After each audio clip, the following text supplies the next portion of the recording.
Hey, what's going on guys? Wipp here back for another video, and today we're going to be adding a 3D object to our scene, in this one specifically text, and making that cast shadows onto other objects inside of our scene. So let's jump right in this tutorial. So here we are inside of Davinci Resolve, and I have my clip on the timeline here, and it's just this walking forward. It's got some camera movement to it, like shaking, so we'll have to camera track this, and then we'll add the text in. Now, because we're using camera tracking, this can only be done in the studio version of Davinci Resolve.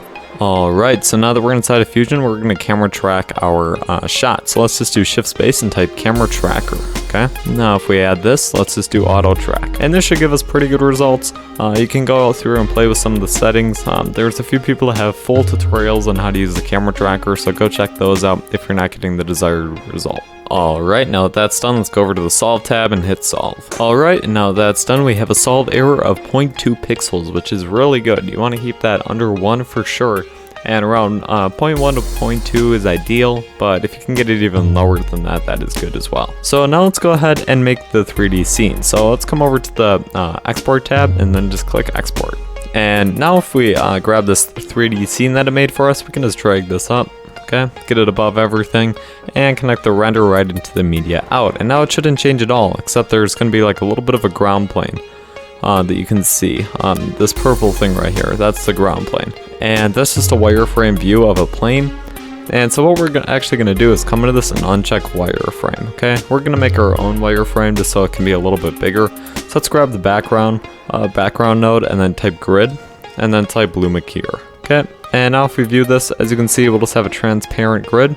And the reason that we can't just make the background transparent is because for some reason when putting that onto a plane, it won't show up right. It won't even show up. So we have to use a Luma here. So if we go in the grid, let's just bring down the major line spacing. And now connect this into the ground plane. And the ground plane we can just set to white, okay? And now if we put the merge off to the side here, we can see the ground plane. And we're gonna wanna line it up with tracking points that were on the ground. So I'm just going to drag it down here. Now as you can see, that's going to stick to the ground pretty well. So you just want to go through and make sure it's lined up exactly right, because that'll make it have a better result in the end. This is looking pretty good, but I'm just going to bring it forward a little bit more because I want it to be all the way up in the camera view at all times, because this is going to be where the shadows are cast to, so this needs to be very accurate. And now we can just go ahead and get the rotation right just to make it so that we can see if it's lined up a little bit easier. So we'll just do that, and I think it looks better anyways. Alright, so now that that's done, let's add our text in. So I'll just grab my text, and this can also be anything that you want, like FBX mesh, shape, anything that you want shadow to be cast from, or just add it in. So let's go to the stylized text and change this to shadow, okay? And now if I just come down to the extrusion, I can just bring up the extrusion depth a little bit. I'm also going to want to bring the size of the text down a good amount. And now I'll just go ahead and place this somewhere in my scene. So I'll drag it forward, and now what I can do is go ahead and let me find it here. Just bring it down a little bit, just like so. And I'm gonna have mine sitting on the wood here. So we'll put this right at where the ground plane is. Let's disconnect the point cloud for now. Okay, so now we can just get it lined up perfectly with the ground plane. So I think something like that's looking pretty good.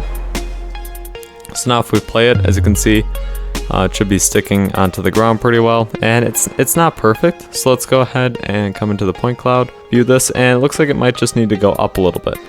Just so we can see it better, let's come into the point cloud, change this from cross to point. So now it's actually points, and we can just bring the size down. Alright, and as you can see, the ground plane is a little bit low. So let's come into that and then just drag it right on up until it is even with these points, okay? And now let's adjust the text accordingly. So if we come into the text node, we can just drag this up, okay? And now if we watch this, as you can see, it should be sticking pretty well. So now I'm gonna make my text a little bit smaller, okay? We'll just do something like that for now. Let me zoom back in and bring this off to the side. There we go. Something like that. So now let's start with the lighting. So I'm just going to disconnect our grid here. Okay, and now if we come into the camera render, enable lighting and shadows. Alright, now if we just grab a spotlight from up here and connect this up into the merge, we can come into the spotlight and check use target. And now if we come over here and just grab the Z position on the target, let's just move this so it is right where the text is. And just to see it better, we can right click in the view and then enable shadows under 3D options. Okay, so now let's just drag the target all the way over, bring it down, and put it right on the shadows text. Okay, so something like that. Now we can just grab our light and bring it up to the spot that it would be in the actual scene. So now let's put it at an angle like from the back here. So now we can see that the shadow text isn't quite touching the ground plane. So let's come into the text, come over to the controls, and then just finely tune it until it starts going in. So that is about right. As you can see, it starts to get like eat away at it. So what we need to do is increase the shadow map quality. So we can do this just by bringing it closer for now. Alright. But once we find the actual position of the light, I will show you how to do that. But the problem is, how are we supposed to get the shadow so that's actually casting to the ground? So how we have to do this is we have to actually do a separate 3D render pass, which kind of stinks, but it's the only way to do it inside of Fusion. So let's disconnect the media in from the camera 3D one. We can just put the camera tracker off to the side. And now if we just merge this up right here, have the camera render coming in as the foreground. So now as you can see, that is composited on top.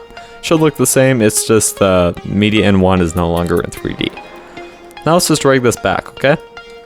And what we're gonna do is copy the camera tracker, or the camera tracker render, and paste it over here, okay? And let's just connect this up and have that as the foreground. And now in this, we need to change this to software render, okay?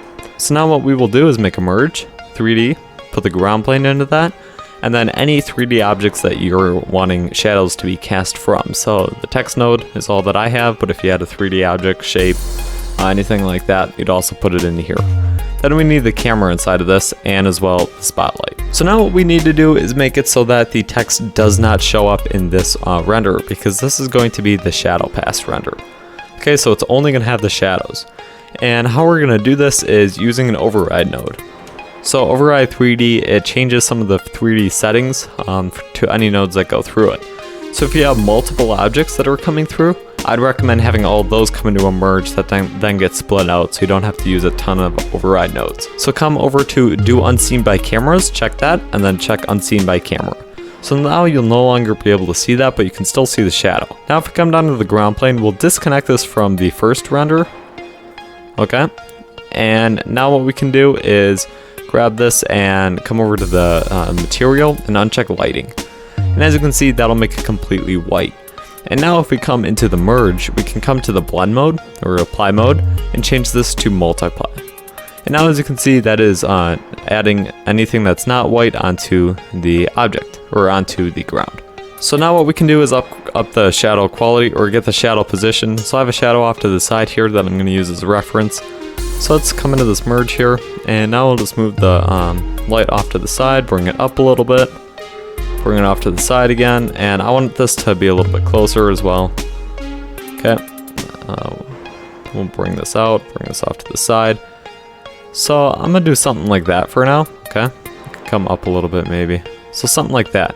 And now if we come into the spotlight, let's go over to the color settings, and we can come down to the shadows and up the density so that it is black, just like these shadows off to the side here. We could also come down to the softness and change this to constant, and then just add like a little bit of softness to it. We don't want too much, just a little bit.